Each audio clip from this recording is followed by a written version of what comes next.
Confidence. I'm Crystal Ockley, and I'm the Chief Financial Strategist here at Confidence Wealth. Every week, I try to bring a topic that has been talked about that's important to many others, and hoping that you can benefit from whatever that tip or conversation has been during the week. So one of the subjects that has been very, just everyone's been asking me about a lot is how much should I have in my emergency bucket? So meaning at their bank, in their saving account.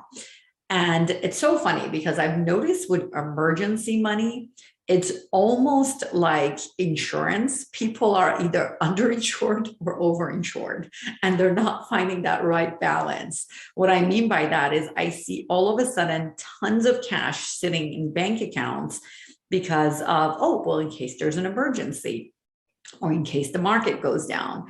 So then I can access that money. Well, and let's talk about what I mean by that. So the distribution phase of your retirement. So a lot of times when people are retired and they're withdrawing from their investments, they leave lots of cash just in case there is an actual downturn. So then they have some money they can rely on without accessing their market side. So it can allow it in hopes of recovery. Well, the problem is if you're operating that way, that's not really emergency money, because that means you have a bunch of cash sitting aside, really earning nothing just during those downturns. And in the distribution phase, if you're not adding to your portfolio, like when you were working, that recovery phase could take a good 7 years. So example, let's think about 2008. When the market went down, it took 7 years for it to recover. For a lot of people, for it to get back to where it was. So is someone going to have 5, 6, 7 years worth of cash just sitting? That's just going to be way too much. Even 3 years worth of cash sitting is going to be way too much, because then you're not going to earn anything. Let's say if your expense is $100,000. So what, you're going to have $700,000 sitting in cash in case of a recovery. So please, let's make sure we don't associate emergency for those events.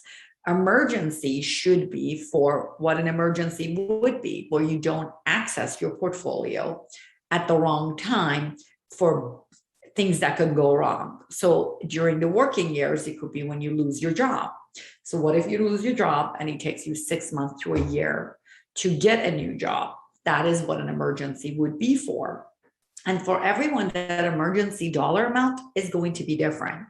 I know the rule of thumb is have 6 months worth of emergencies. Of course, everyone wants to strive for that. And a lot of times we say, let's do a year worth.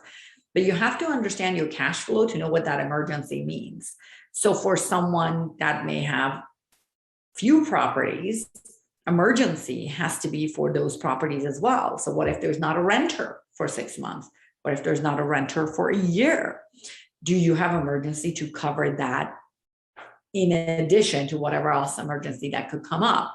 So I have seen situations where for someone, 100,000 is enough emergency. And I've seen for other people where I think it's better for them to have $250,000 or 300 sitting. And then obviously this is going to, different according to what's going on and how much asset someone has and what the income stream is. But I'm just giving you examples that it's not a rule of thumb that if you have this much money saved, that's good enough. It depends on your cash flow. Emergencies are exactly that. So don't look at your savings that is assigned for emergency as things for, this is for a trip. Well, that's not, that money never was put there for it to go for a trip. It was intended for emergency. Your trip bucket should be different. So if you're going to spend 1 year, you want to spend 30,000 or 20,000 or something big on travel, you need to actually account for that and prepare for it, whether it's your portfolio generating what you need from it, whether it's you worked additional and put money into it or whatever it is, or if you want to build it, you want to build actual account for those luxuries that every now and then you want to dip into and get money from to do what you want. That's what it should be. But an emergency should be for an emergency. A roof issue, right? The car got hit, right? Things like that. that really what an emergency would be. I've seen too many people mix their emergency money and their normal, maybe extra savings that they have for other reasons mixed together. And I've seen people actually look at an investment account as an emergency. Well, the problem is if you look at your investment account as an emergency, if the market is on the high and it's good, that's a perfect time if an emergency happens. But what if the market is on low and an emergency happens? You can't plan your emergency, against market performance. So you also have to be very careful about making sure that there is enough in that bucket to sustain those random things that can come along the way. But you also don't have so much that you're just doing it out of fear, and now you have buckets of money sitting there not earning anything. So really having that understanding of truly what your expenses are, what your needs are, and in case something happens, how much do you really need for that emergency can go a long way. And I understand for a lot of us, cash is gold and it gives us peace of mind. But remember, cash can lose its value because of inflation. And you have to remember that. If you have 200,000 or $250,000 sitting at the bank or earning nothing, and a decade from now, you have maybe 260,000 because there hasn't been much growth, well, you lost a big chunk of your money to inflation. What 250,000 means today is different than what it means 10 years down the line.